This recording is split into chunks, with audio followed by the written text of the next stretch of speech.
Beyond age thinker या YouTube चॅनलमध्ये तुमचं स्वागत आहे. आज माझा हा इंट्रोडक्शनचा व्हिडिओ आहे. ह्याच्यामध्ये तुम्हाला हे चॅनल जे आहे, या चॅनलचा मूळ उद्देश हा आहे की ह्या चॅनलद्वारे मी तुम्हाला माझ्या आयुष्यामध्ये आजपर्यंत जे काही मी काम केलं किंवा जो काय अनुभव मला मिळाला, त्या अनुभवाच्या आधारावर नवीन व्यावसायिक जे आज भारतातले आहेत, महाराष्ट्रातले असतील किंवा पूर्ण देशातले असतील, जे नवीन व्यवसाय चालू करतायत किंवा ज्यांना चालू करायचं आहे, त्यांनी काय काय बघून व्यवसाय चालू केला पाहिजे, कुठे कुठे दक्षता घेतली पाहिजे, आणि जे लोक ज्यांना नोकरी करायची, नोकरी ह्या पेशात जे लोक आहेत किंवा ज्यांना यायचं आहे, तर त्यांनी नोकरी करताना काय काय गोष्टी बाळगल्या पाहिजेत, काय काय गोष्टीची दक्षता बाळगली पाहिजे, हे फार महत्त्वाचं आहे. कारण आता पहिल्यासारखे काहीच गोष्टी राहिलेल्या नाही आहेत.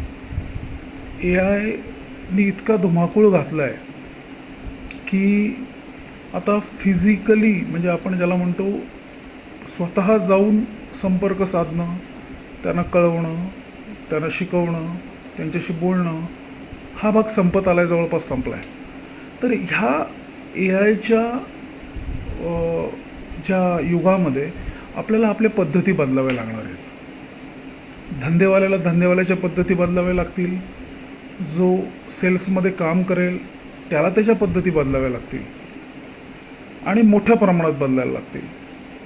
तर ह्या सगळ्या विषयावर आधारित एक तुम्हाला गाईड, म्हणजे माझ्यातर्फे एक गायडन्स जो असेल तो, आणि सेल्स च्या लोक आहेत त्यांना ट्रेनिंग, अशा दोन्हींच्या माध्यमातून मी हे चॅनल पुढे नेणार आहे.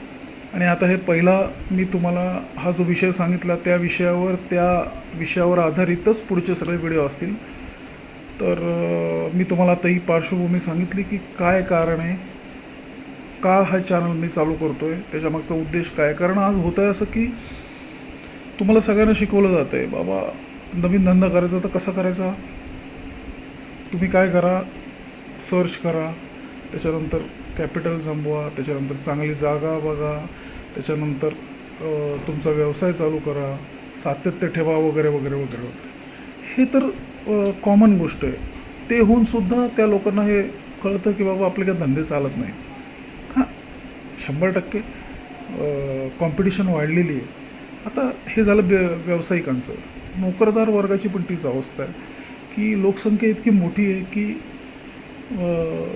व्यावसायिकांना लोक मिळत आहेत, कमी पैशामध्ये मिळत आहेत. मग अशा परिस्थितीमध्ये नोकरी कमी पगारावर करावी लागते, व्यावसायिकांच्या अपेक्षा वाढलेल्या आहेत, त्यामुळे भरपूर सारे प्रश्न आहेत. तर ह्या सगळ्या प्रश्नांना आपण एक विषय घेऊन हात घालणार आहोत. तर ह्या आजच्या व्हिडिओमध्ये मला फक्त तुम्हाला पार्श्वभूमी सांगायची होती. तर लवकरच, म्हणजे 1-2 दिवसाच्या आत मी माझा पहिला व्हिडिओ घेऊन येईन. जर तुम्हाला आवडलं तर लाईक करा, शेअर करा, सबस्क्राईब करा. धन्यवाद.